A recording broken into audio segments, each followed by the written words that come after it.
Prime Minister Narendra Modi is addressing party workers in Bengal. संवेदनशील विषय पर पक्ष विपक्ष में विस्तार से बात होती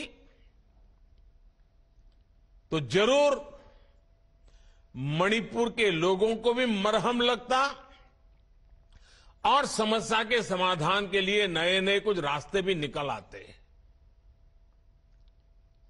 लेकिन ये लोग मणिपुर पर चर्चा नहीं चाहते थे, क्योंकि उनको मालूम था कि मणिपुर का सच सबसे ज्यादा उनको चुभने वाला है। उनको मणिपुर के नागरिकों की उनके दुख दर्द की पीड़ा नहीं थी, परवाह भी नहीं थी। उनके लिए उनकी राजनीति, देश से बड़ा दल, वो नहीं चाहते थे मणिपुर। और इसलिए क्या किया, मणिपुर की चर्चा तो टाल दी, अविश्वास प्रस्ताव लाकर के राजनीतिक बहस को ही उन्होंने प्राथमिकता दी। राजनीतिक मुद्दों को लेकर के ही सदन का 3 दिन में विपक्ष में बैठे हुए साथी अपना स्कोर करने की कोशिश कर रहे थे। और उन्होंने इतने सारे विषय उठाए, इतने सारे उठाए और तरह तरह के अनर्गल आरोप लगाए, सिर पैर बीने की बातें की। क्यों? क्योंकि मणिपुर का विषय किनारे हो जाए। साथियों, ये सदन में भले ही व्यवधान डाल लें, लेकिन हम सभी भारतीय जनता पार्टी के कार्यकर्ताओं ने, हम सभी भारतीय जनता पार्टी के जनप्रतिनिधियों ने जनता के बीच जाकर के सच्चाई और उसको बहुत बारीकी से, सच्चाई के हर पहलू से तैयार होकर के लोगों के पास जाना ही जाना है। साथियों, आप सभी भारत के लोकतंत्र की एक बड़ी मजबूत इकाई, एक मजबूत कड़ी, उसका नेतृत्व कर रहे हैं। जिला परिषद का अध्यक्ष राज्य के कैबिनेट मिनिस्टर से भी ज्यादा ताकत रखता है, राज्य के कैबिनेट मिनिस्टर से भी ज्यादा काम कर सकता है। भाजपा के कार्यकर्ता के तौर पर भी आप अपने जिले में, राज्य में पार्टी की नींव मजबूत करने में भी अपने काम के जरिए, अपने व्यवहार के जरिए, पद पर रहते हुए भी घमंड के बिना काम करते हुए आज आप लोगों का दिल जीत रहे हैं। और इसके लिए बार बार लोग भाजपा पर विश्वास जता रहा है। साथियों, इसके लिए हमारे दाएं बाएं जो हमारे कार्यकर्ता खड़े हैं, हमारे आगे पीछे हमारा जो नेतृत्व खड़ा है, उन सभी कार्यकर्ताओं का पसीना भी निरंतर बहा है।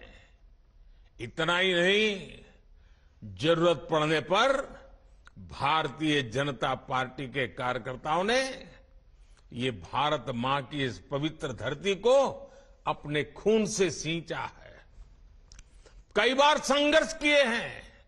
और मैं पश्चिम बंगाल के मेरे साथियों को विशेष तौर पर आज के परिदृश्य में जिस प्रकार से पश्चिम बंगाल के कार्यकर्ता मां भारती के लिए,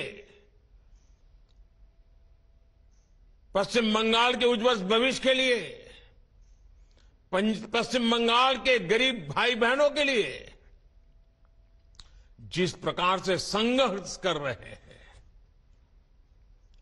एक प्रकार से साधना कर रहे हैं, अपने आप को तिल तिल झला करके ये हमारे कार्यकर्ता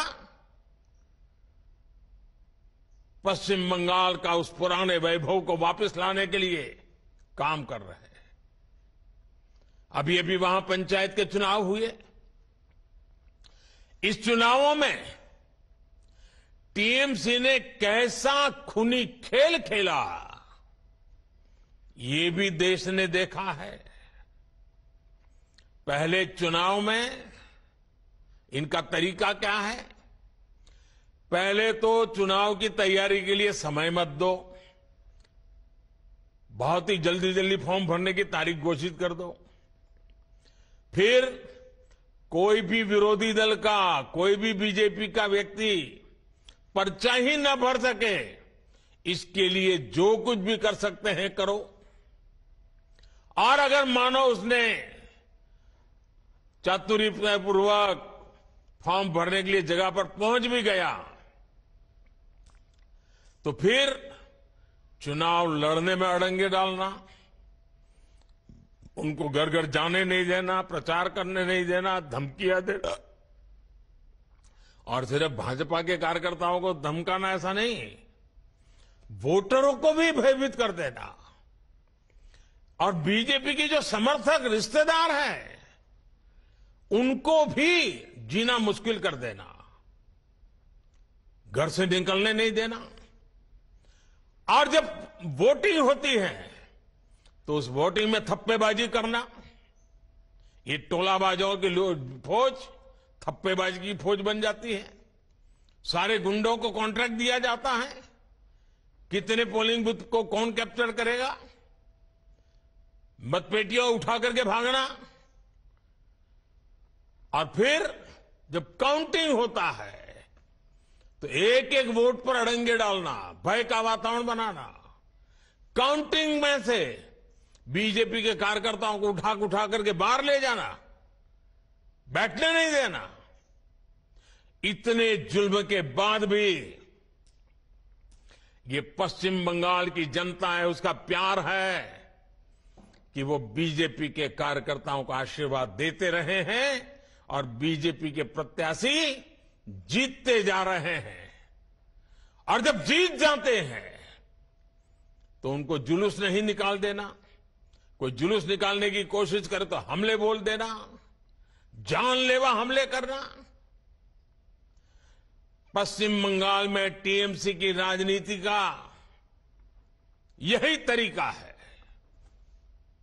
वहां हमारी बहनों को, हमारे आदिवासी भाई बहनों को कैसे प्रताड़ित किया जाता है, ये हम भली भांति जानते हैं। इन हालातों में भी भाजपा के जो प्रतिनिधि जीत करके आए हैं, मैं उन्हें और आप सभी को बहुत बहुत बधाई देता हूं।